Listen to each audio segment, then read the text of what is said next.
Welcome to another session of Wing Chun School. In this episode, I like to talk about something that everybody probably wants to know is how to choose the right school to go to. First of all, you could really actually learn a great deal of Wing Chun, as well as anything else on the internet nowadays. Um, I learn how to, fix some certain parts of my car sometimes, how to, DIY certain things. And as Wing Chun goes, it's also you can learn quite a lot on the internet. But however, if you had no training in Wing Chun and that if you learn from the internet without any formal training, that would be a problem because Wing Chun is really about the touch and about pressure, and you can't really learn that by looking at a video. So you do need to go to a school. So how are you going to choose the school? Well, obviously it's got to be one that you can get to. You're like everybody else, like I was. You're limited to what is available in your city. However, most schools do offer a one-time visit where you can call in and ask, "Can I visit? Can I join you for one day, free of charge?" And most schools will have this, and it's free of charge. And usually, you can go there and join them for that one day. And that is really very, very important to see if you like the school. It's not just the instructor, the Sifu, and it's also the people that are there, the atmosphere, how the school is run. It's very important to see if you like it or not. So now, how do you, among the ones that you can visit, that are in your city, that you can travel maybe once a week to go and take a course? Then it boils down to, well, who's the Sifu that is teaching? I think for me, if you're a beginner, most importantly is the passion. The passion of the instructor, whether or not they really have the passion to teach. And when you go there, you should look at the way they teach. Do they actually touch your hands? And that is one of the most important things is that if they're passionate about teaching, you would see that during the course that you visit, they walk around and they touch everybody's hands and they show you how it's done, and they'll put your arm up and they'll touch your hands and they say you do this and you do this and you do this and you pak dao, whatever. That is very important. That shows that the instructor are really there to teach, compared to some instructor who are maybe probably very lazy and they're just either don't show up or they're sitting in the corner and they only let their senior students teach the class, and that's really not something that you want to go to, because then you're not really paying the money to learn from the Sifu. You're actually paying money and you're actually learning from some of the senior students.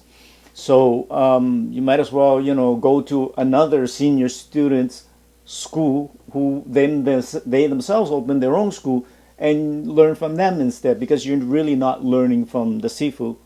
So that is, I think, one of the more important thing is go there, look at how the environment is, look at if they are passionate about teaching Wing Chun. And also, uh, if you look for the best fighter you can find, the best Sifu who is a real badass and a real good fighter, well, that's one thing. But even though if they're a good fighter, the question is, are they a good teacher? I think when looking for a Sifu, that is the most important. Somebody may be a really good kick-ass person. He may know his curriculum well, and that could be in any martial arts that you go to. He could be a badass, but can he teach you? You can find somebody sometimes who's maybe he's not a grandmaster, maybe he's not all the best fighter in the world, but if he is a good teacher and he knows how to teach you, because teaching somebody Wing Chun is very different from person to person. Some people learn very quickly, some people learn slowly in a different way, and then you have to use different methods in teaching them. So sometimes Sifu might not be the badass, but he may be a very good teacher. And at the end of the day, you might learn something from these people being a better teacher than someone who's a badass, but perhaps not as good of a teacher.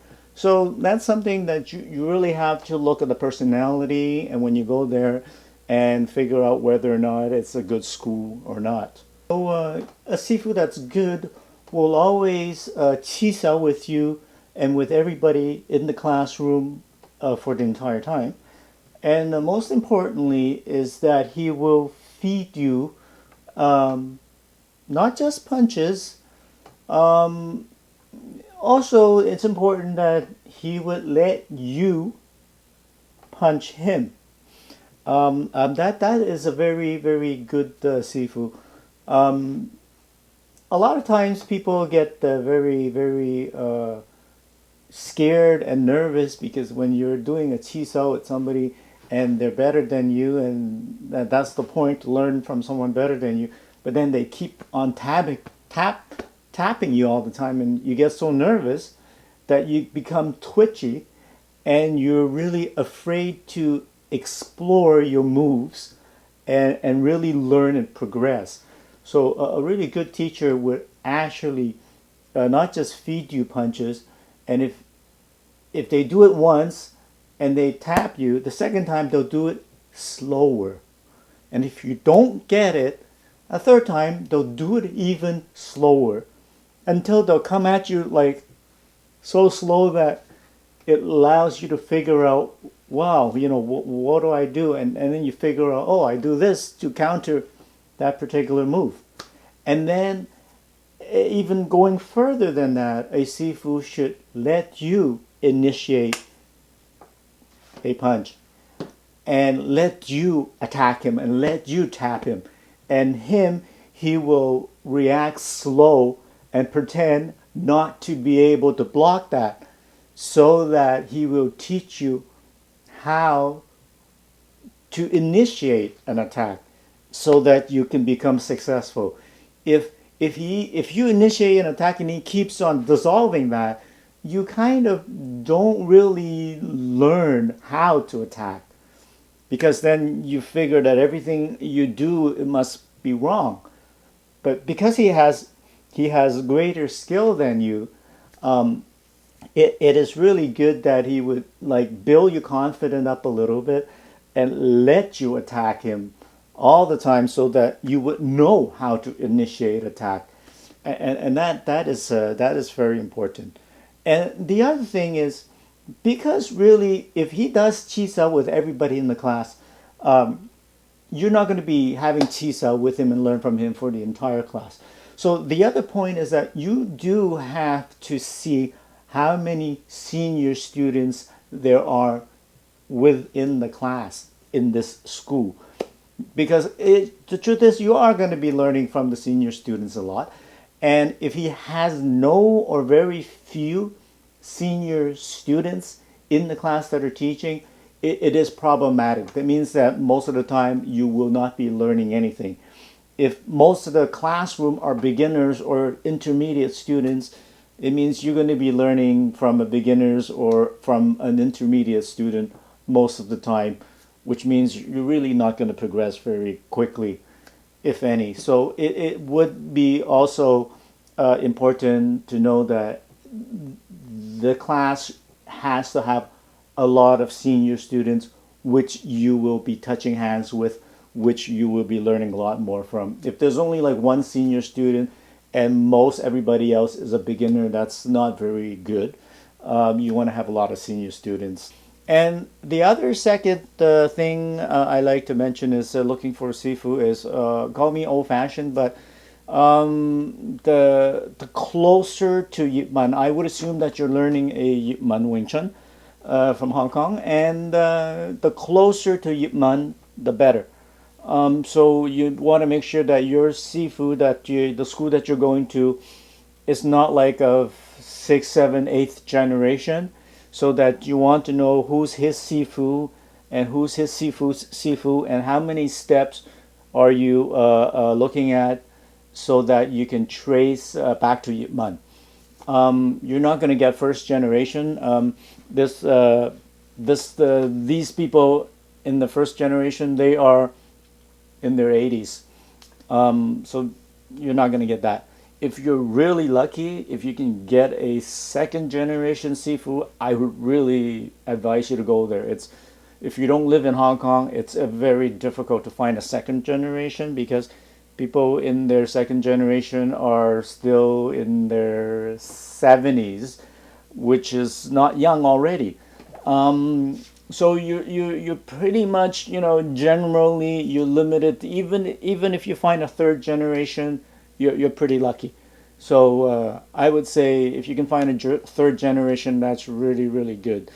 If you're going down fourth, fifth, and sixth, it depends. Some are really good, even though they're fourth, fifth, or sixth generation, and some are maybe not so good. I'm, being prejudiced here. I'm assuming that if you're seven, eight, ninth generation, you've gone through so many steps before you reach Yip Man that, you know, I would have to say if you're paying money for it, it's still best if you are getting a Sifu that is as close to Yip Man as possible, because things change.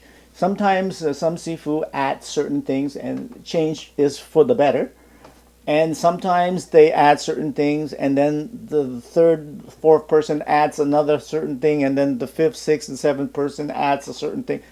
At the end, you might not get something pure lineage as you want to, and I'm assuming that you want to get a pure lineage.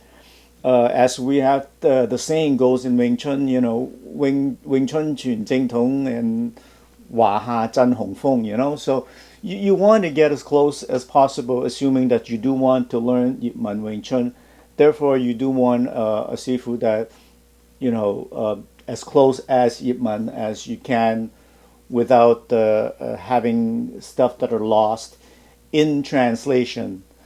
And that's my 2 cents. Good luck in finding a school. I hope you find somebody you like and to practice with. And have a good day. Thank you. Bye.